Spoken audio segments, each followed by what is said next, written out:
mentioned in my X-Men ranking, it's been a while since I ranked the series, but it's been even longer since I've ranked the director, so these are all 11 Christopher Nolan movies ranked.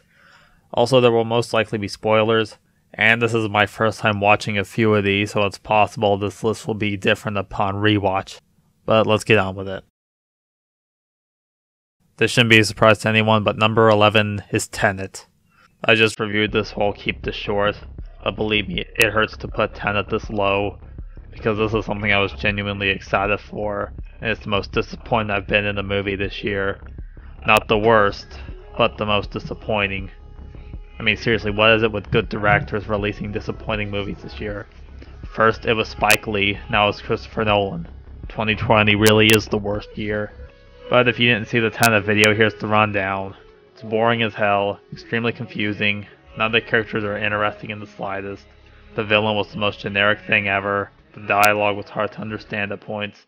Honestly, I'd like to see Nolan go back to doing smaller scale movies like Memento or Insomnia after this. But let's move on. This is a pretty big jump in quality. Number 10 is Following. You know, I used to think this was Nolan's weakest movie, until recently. But that doesn't mean it's bad. I think it's decent. This was Nolan's first ever movie, and it shows because of how low budget it is.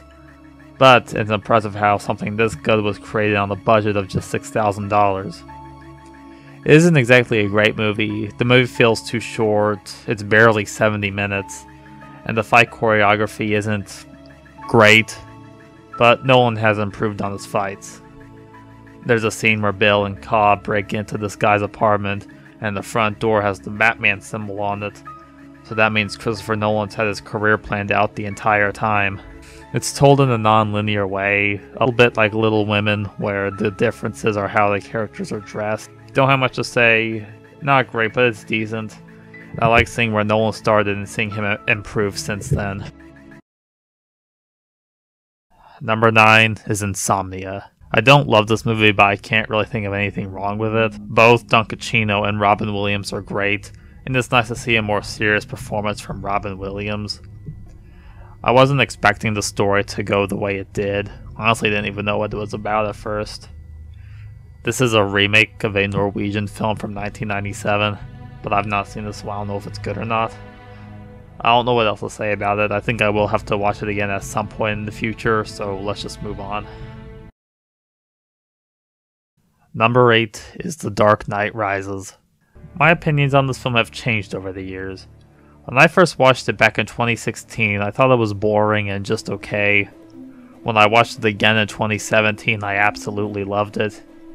And then I watched it again about a couple weeks ago, and I like it, but it's got some major issues. I'll start with my positives first.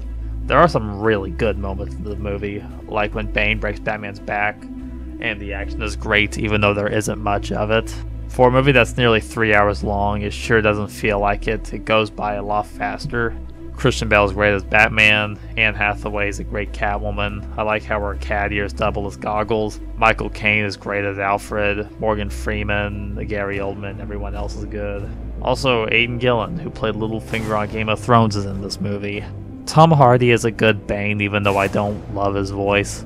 I think this Bane's personality, mixed with his wrestling mask, South American accent, and his drug addiction, would be a great Bane, but instead we have a mutilated Darth Vader mask with a kind of wholesome sounding voice. But Bane wears a mask, locks down entire cities, and cancels sporting events, all because of a bat. So maybe this Bane guy isn't such a villain after. One thing I don't like about this movie is that they bring the League of Shadows back. That story was wrapped up in Batman Begins, so why did they feel the need to bring it back? And they want to destroy Gotham because it's a breeding ground for crime, even though crime is at an all-time low in this movie. So why do they want to destroy Gotham? And there's one part where Bane reveals the truth about Harvey Dent, but it doesn't really affect the story much. And why would you send every cop you have into the sewer? That's kind of a dumb idea. There's one part where Batman hides the Batwing on a rooftop and he covers it with a tarp. Real hidden. How is Blake the first to realize Bruce is Batman? I think it's pretty obvious by the mouth that they're the same. Also, the ending implies that he's going to become Robin. Now for another one of my biggest problems with this movie. The ending. So Batman takes the bomb in the Batwing and flies it pretty far out into the ocean so it can detonate. And And then later we see Alfred in Italy, and he sees Bruce at a table with Selena. So did Bruce get out of the Batwing and somehow get back to safety even though he was pretty far out and was actually in Italy with Selena? Or did he actually die and Alfred's just daydreaming it? However, it's a great moment when Alfred cries at Bruce's tombstone. When this movie's good, it's really good, but unfortunately it's held back by some pretty big issues. Number 7 is Interstellar. This is actually quite good, and one of the best looking movies I've ever seen. I recently watched this for the first time, and watching a regular Blu-ray on a generic TV does not do it justice. To see this in IMAX, or even just a regular theater, is something I could only imagine. And just like The Dark Knight Rises, it's almost 3 hours long, but it does not at all feel like. Matthew McConaughey is great as Coop, so is everyone else like Jessica Chastain, Anne Hathaway, and Michael Caine. I don't know how accurate it is. I'm sure love transcends space and time isn't realistic, but everything else. And it's very interesting as someone who's into space exploration. That twist was interesting, by the way, and not the Matt Damon one. I've only seen this once, but maybe I'll get more out of it on the second viewing. Number 6 is Memento. This movie is quite good as well. It's definitely got a good premise. The movie's told out of order, and the scenes in color are in reverse chronological order, and the scenes in black and white are in chronological order. And because of that, there were some things I didn't expect. The non-linear storytelling doesn't feel like a gimmick, it makes you feel like Leonard. I don't think you can just watch this once like I did. I'll most likely watch it again and might get more out of it. We're in the top 5 now. Number 5 is The Prestige. I didn't realize the magic industry had so much drama in it. This is actually quite the crossover. You have Batman and Wolverine as 2 rival magicians, with Black Widow working with and dating both of them. Oh, and speaking of crossovers, there's a movie where Batman hooks up with Obi-Wan Kenobi. No, I'm not telling you what it is, you have to find that yourself. Just imagine watching this movie for the first time and all of a sudden you see David Bowie walking out of a field of electricity. The twist is quite interesting, and some things make a bit of sense after it's revealed. Both Christian Bale and Hugh Jackman are great. So are Michael Caine, David Bowie, and Scarlett Johansson. I guess my only real problem is that sometimes it feels like it's about over, but it keeps going even though it has to continue. Don't really have much else to say, so let's move on. Number 4 is Inception. Like some of his others, it's rather long but doesn't feel like it. It can be a bit confusing in some parts, but I was able to follow it quite well. It's definitely a great looking movie, and all the cast is good. Also, this movie has a character named Cobb, and so does Following. So let's talk about the ending. Cobb goes to see his kids after he's done with his mission, and he spins his wife's top and it keeps spinning. So he could be dreaming, or maybe he's not. We don't know. So let's move on. Number 3 is Dunkirk. This was, and still remains, the only Christopher Nolan movie I've seen in theaters, and was one of my favorite movies of 2017.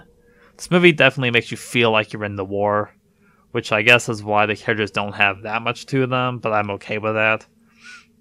The cast is all good. You can't really have a Christopher Nolan movie without Cillian Murphy or Tom Hardy. And just when you thought you were rid of Michael Caine, nope, he has an uncredited cameo on Tom Hardy's radio. Can't think of much to say, it's great and probably one of my favorite war movies. Number 2 is Batman Begins. This is the movie that showed us that Batman movies could be good again after the Schumacher films, and this is the first Batman movie to be an origin story. Like, we actually get to see him become Batman, and it goes deeper into his origins than the other Batman movies do.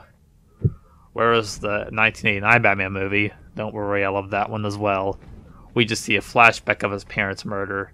But in here we actually get to see Bruce and his family before the murder. Christian Bale's my favorite live-action Batman, and he plays all 3 of Batman's personalities great. Also, his Batman voice isn't really that bad in this movie. Everyone else like Gary Oldman, Michael Caine, and Liam Neeson are great as well. Also, I like that they don't use the most famous villain for the movie, but instead save him for the second. If I had to think of an issue with this movie, sometimes the editing and the fight scenes can be a bit too quick, but that doesn't bring the movie down because it's still phenomenal. By the way, Victor Zsasz is in this movie as well, and I didn't know that until this year, so I guess Birds of Prey wasn't his cinematic debut. Number 1, shouldn't be a surprise, it's The Dark Knight. I shouldn't bother. I mean, it's The Dark Knight. It's my second favorite movie.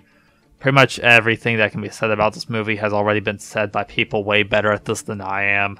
The Dark Knight is basically perfect. The only problems I have are real small, which are Batman's voice, Harvey pronouncing Falcone wrong in one scene, and Harvey somehow not recognizing the Joker in the hospital until he takes off his mask. Of course, Christian Bale's an amazing Batman, and Heath Ledger's Joker's a fantastic villain, but let's talk about Ron Eckert as Harvey Dent. It's a great performance and a great character, and he does some bad things, but I don't know if I'd call him a full-on villain. He was driven insane after thinking Gordon died, and almost killing that guy, and Joker killing Rachel and burning half of his entire body. He was driven past the point of no return, basically. I think this quote sums it up well. I mean, it wasn't one day in here, but you get it. Also, his burned face is some of the best CGI I've ever seen, especially for a movie that came out in 2008. The action is amazing. I love the bank robbery scene in the beginning, and Joker's magic trick, of course. I can't think of anything to say about this movie that hasn't already been said. It's my second favorite movie and a childhood favorite of mine. Well, that's finally done. Hope you enjoyed, and hopefully I'll have a review of I'm Thinking of Ending Things out soon.